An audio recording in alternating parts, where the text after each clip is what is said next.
Mercedes'tin arasында дүйнөдө популярдуу болгон моделдеринин бири Mercedes E-класстын 124 кузову тууралуу өзүнчө маалымат берели. E-класс 124-ün иштелип чыккан датасы 1984-96 жылдарга туура келет. Бул жылдар аралыгында Mercedes'тин жашоосунда чоң өзгөрүүлөр болгон. E-классындагы унаанын 124 модели алгачкы үлгүсү 1984 жылы Испаниянын Севилья шаарында коомчулукка көрсөтүлгөн. Авто өндүрүүчүлөр бул модельди аябагандай ыңгайлуу, коопсуз, күйүүчү майды да аз сарптаган түрдө иштеп чыгарышкан. Чынында мындай компакт унаа миллиондогон авто сүйүүчүлөрдүн арзуусу болгон. Техникалык мүнөздөмөсүнүн мыктылыгы менен унаа тез эле таанылып, авто базарында ага талап жогорулайт. 124-тün кийинки варианты 1985 жылы универсал тибинде чыгарылган. 1989 жылы ошол эле модель купе тибинде чыгат. Ошол жылы дизель 89 аталышындагы Mercedes'тин жаңыланган модели иштелип чыгат. Дизель солярка менен жүргөн Mercedes бензинге салыштырмалуу бир топ аз чыгым кылып, экологияга да зыяны азыраак болот. 1991 жылы Mercedes E-классындагы 124 модельдин кабриолет аталышындагы кузову чыккан. 1993 жылы Mercedes'тин дагы бир жаңыланган рестайлинг варианты чыгып, аталган унааны азырга чейин авто сүйүүчүлөр колдонуп келишет. Mercedes E-класс 124-тün өзгөчөлүгү.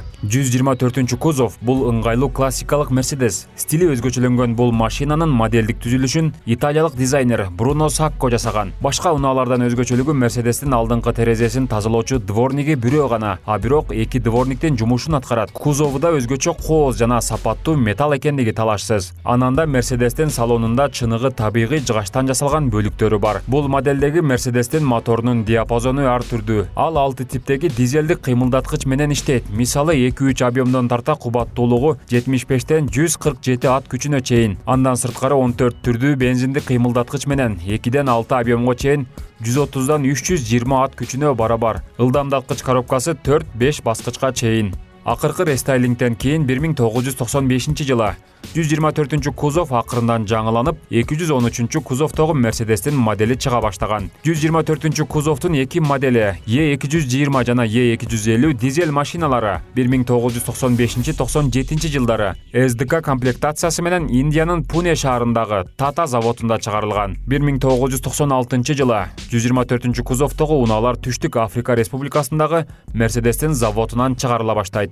Бремен шаарындагы кураштыруучу заводдо 10 жыл аралыгында E-классындагы 124 кузовтон 340 503 даана машина чыккан. 1993 жылы Mercedes-Benz E-класстын 124 кузову менен чыккан машиналардын аталышы такталган. Мисалы машинанын артындагы цифралык жазуулар машинанын объемун билдирет. Мисалы E200 бул 2 объемдуу деген. Тамгалар алардын түрүн түшүндүрөт. С тамгасы купе, Т болсо универсал, E инжектор моторлуу, Д дизелдик мотор, Т турбо компрессорду, 4 матик болсо 4 дөңгөлөгү тарткан Mercedes'те түшүндүрөт. Германиянын өзүндө 1985 жылдан тарта 1996 жылга чейин 1 494 202 даана 124 кузовтогу Mercedes сатылган. Mercedes'тин 124 кузову чындыгында аябагандай коопсуз. Ар кандай авариялык кырдаалдарда айдоочу жана жүргүнчүлөрдүн ден соолугуна мүмкүн болушунча зыян алып келбей турган абалда чыгарылган. Airbag'тын автоматтык түрдө иштеши, техникалык авариядан кузовтун деформациясынын бекемдиги да коопсуздук үчүн зор экени талашсыз.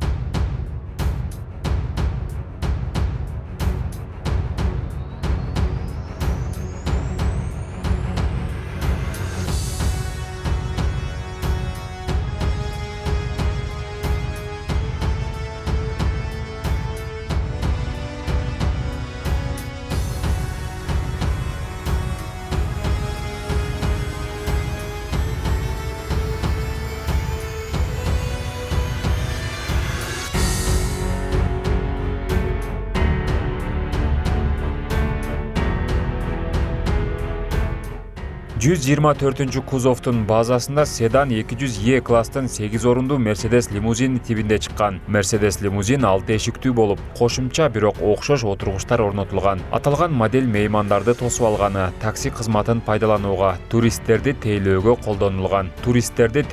колдонулган. Албетте, мындай уникалдуу унаа кимдерге гана жакпасын.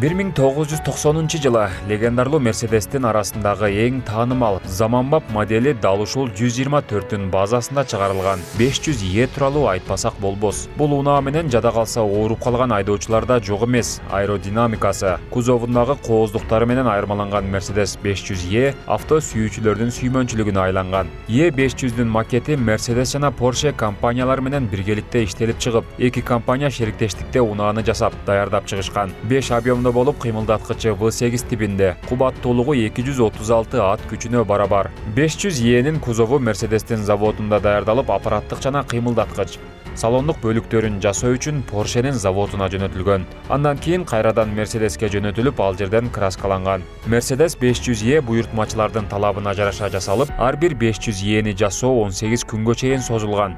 500E өзү теңдүү объемдогу автоунаалар менен болгон жарышууда BMW жана башкаларды алдына салдырган эмес. Мындай модельдеги Mercedes'тен 5 жыл аралыгында 10.500 даана чыгарылган. Учурда дал ушул 500E моделиндеги унаанын жакшы абалдагысын табуу дээрлик мүмкүн эмес. Болсо да 300 000 сомдон 1 миллион сомго чейинки баада мыкты сапаттагысын табууга мүмкүн.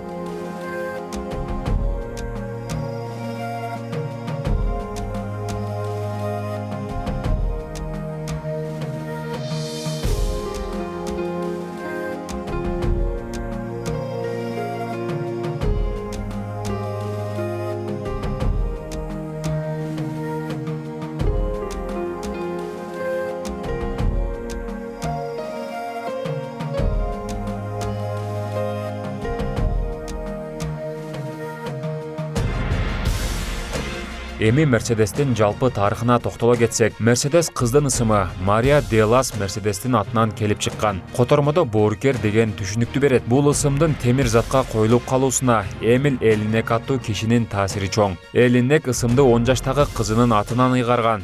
Эми тарыхка кайтсак, 1890-жылы Mercedes-Benz ишканасынын негиздөөчүсү Готлиб Даймлер өз устаканасын ачкан. Бул жайда өзү жүрө турган темир тулпарларды чыгарууну максат кылып, машинанын чыгуусуна чоң салым кошкон Вильгельм Майбах аттуу устаны өз колуна алып, бирдикте иш алып барган. Мезгилдин өтүшү менен кичинекей устакана Daimler Motoren Gesellschaft деген ири компанияга айланган. Алгач ишкана жерде, сууда жана абада жүрүүчү техникалардын кыймылдаткычын чыгаруудан баштаган. Компаниянын андан ары өнүгүп кетүүсүнө Австрия-Венгрия империясынын консулу Эмиль Элинек чоң көмөк берген. Жогоруда айтылгандай, машинага кыздын аты коюлушуна да Элинектин заводко көрсөткөн акчалай жактан колдоосу чоң ролду ойногон.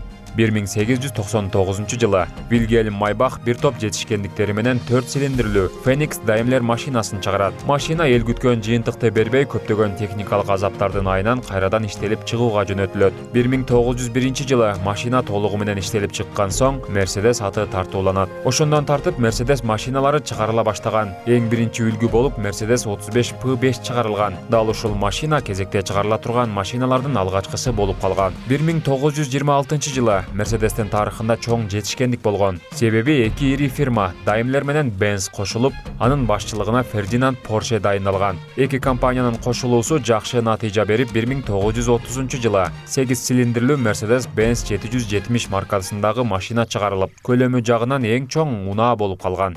Mercedes-Benz машинасы өнүгүп олтуруп, азыркы учурда S180K, S230, S200K, Elegance, ML350, R350, E504 Matic жана башка көптөгөн модельдерин чыгарууда. Mercedes-тин эмблемасы тууралуу.